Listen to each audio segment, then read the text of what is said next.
So the first Wonder Woman, I think it's safe to say, was a surprise. It was for me at least. Because it was actually a lot of fun, it was huge at the box office, so naturally a sequel was greenlit. So today I thought I'd talk about what I want to see in this follow-up. Also spoilers for the first Wonder Woman. Just all of the spoilers. 5, 4, 3, 2, 1, you have been warned. Alright, let's get into it.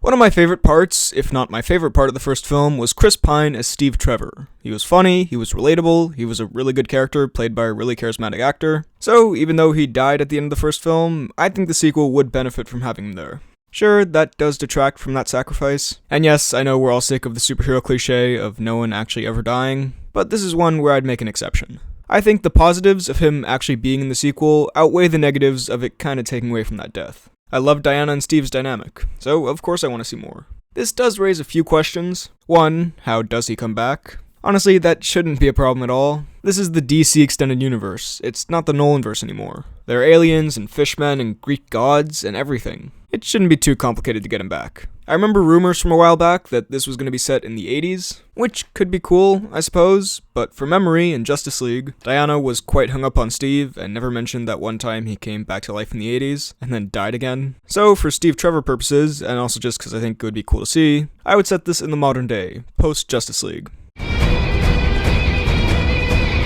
You may be sick of hearing about this, but one of Wonder Woman's biggest flaws for me was the villain. He's like slightly above Steppenwolf in terms of generic gray CGI bad guys, and that is not saying a ton. So here, let's get a villain that's somewhat different. And I think the perfect choice is the one that they're already considering, Cheetah.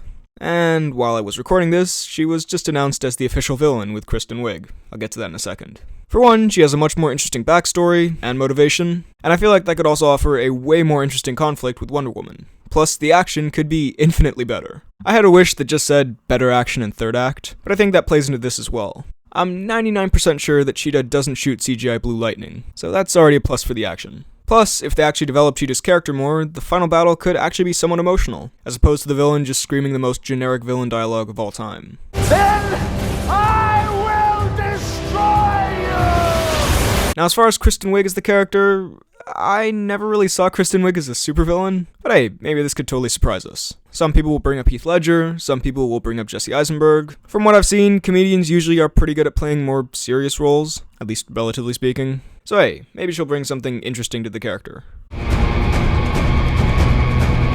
This one, I'm kinda in the middle on. On one hand, do not overcrowd this with DC characters and make it Justice League 2. On the other hand though, if this is set in the modern day, after Justice League, you can have some characters pop in just to connect this slightly to a larger universe. Emphasis on slightly.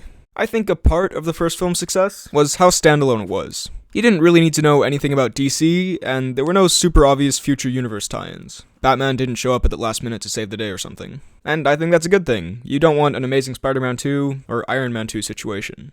But if this is set in the modern day, I think having Aquaman or The Flash or someone just popping in briefly, not even in a pivotal role to the story, just a cameo like Doctor Strange and Thor Ragnarok, could be very fun and also go a long way to help the DCEU solidify. Because right now, I feel like the DCEU's future is just this amorphous blob of confusion. I know I'm in the minority, but I really like the DC world that was set up in Justice League, and I want to see more of it. And I think just a brief appearance here could help legitimize this universe and help solidify its future more.